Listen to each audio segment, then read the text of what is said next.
played in lots of schools and they're really useful, both bingo and three in a row, or sometimes you can play four in a row. And they can be adapted for doing lots of different things with math skills.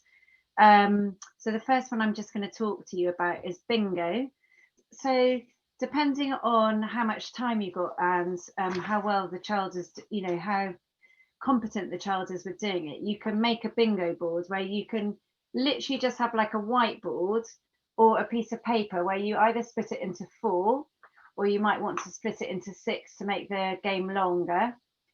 You with quite often I would have prepared the scorecard beforehand, because I would have put specific numbers on them that I know that they can work with. So if you look at this example that's up on the screen, there's two bingo cards there for a game of bingo for the 2 times tables. Now the top card, which has got 14, 0, 24, 22, 18, 6, 4 and 20, that one is for children who are more confident with their 2 times tables and know all of them, whereas the one below has been differentiated, so it's only covering certain ones. It hasn't got things like 9 times 2, and it hasn't got 8 times 2. And so when I'm making the bingo boards for that child, I'll think about the numbers that I'm actually placing on there. So you can use bingo for so many different things. You can use it for your times tables. You could also use it for shapes. So you could make little tiny cards. I don't know if you can see this. Is it too tiny? That just says circle, and all the different shapes. And then on your bingo school card, you would have the shape and they have to match it and then cross it off on their bingo card.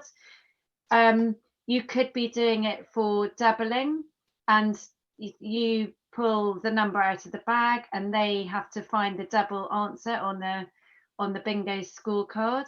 You could also be doing it with time, so that you are looking at the correlation between, let's say for example here I've got a little time that says 8:27 p.m.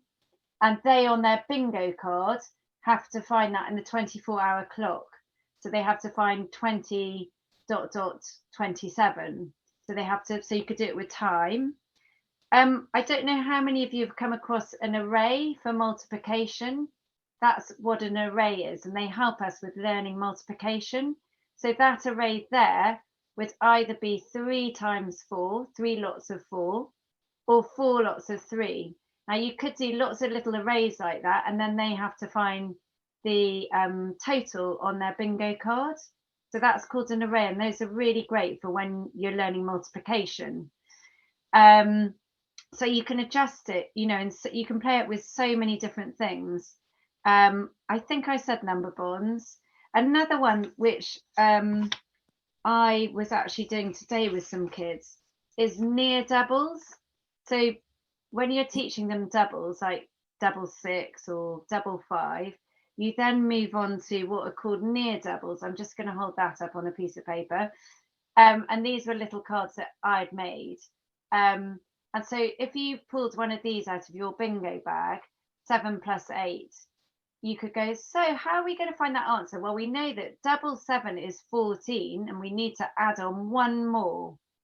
Or for the 10 plus 9, we could go, oh, well, I know that double 10 is 20, and I'm going to subtract 1. Now, near doubles are really helpful for helping when they, trying to get quicker at making calculations. So those are near doubles.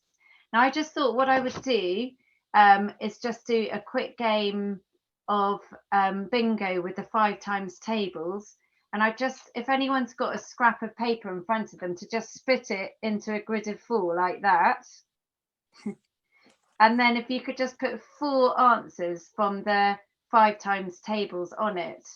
So if people could just split a piece of paper into 4 like this, and on it just put 4 answers from the 5 times tables. We're going up to 12 times 5.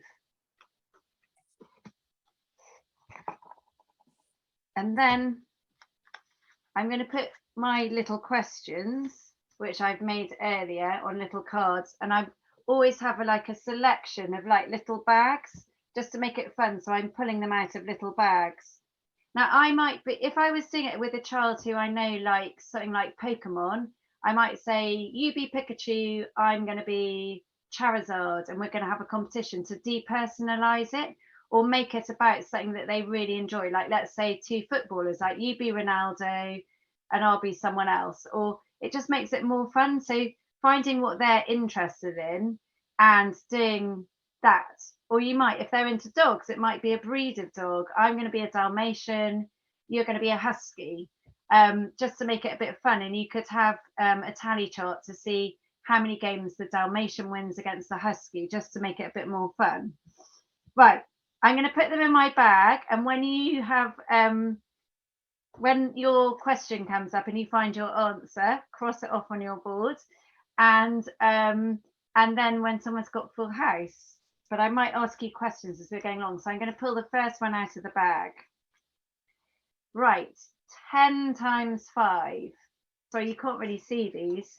I'm really sorry that they're not very clear on the screen. So 10 times 5. Has anybody found 10 times 5? Oh, great. So lots of people have found 10 times 5. Right, next one.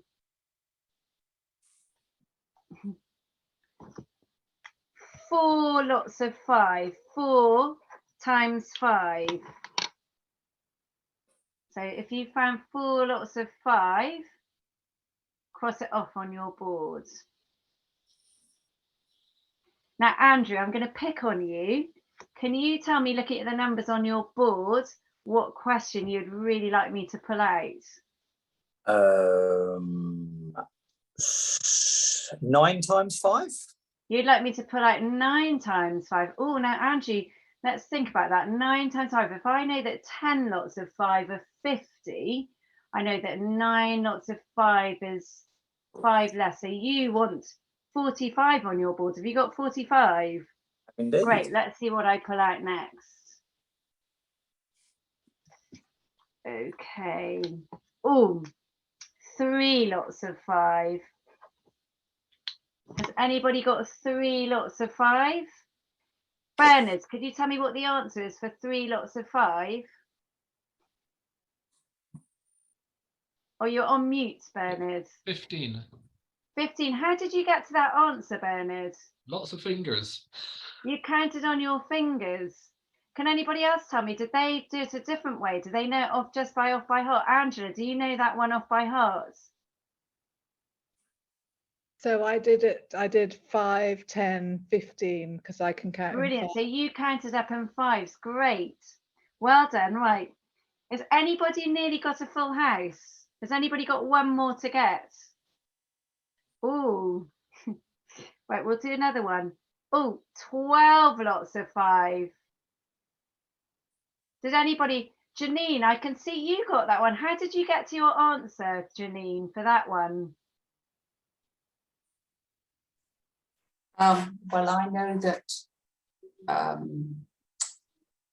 10 times 5 is 50, and then I counted on 2 lots of 5 after that. I love your strategy. I call that my anchor one. If I know that 10 lots of 5 are 50, and then you counted on 2, I love that strategy you use. Right, let's try another one. No full house yet.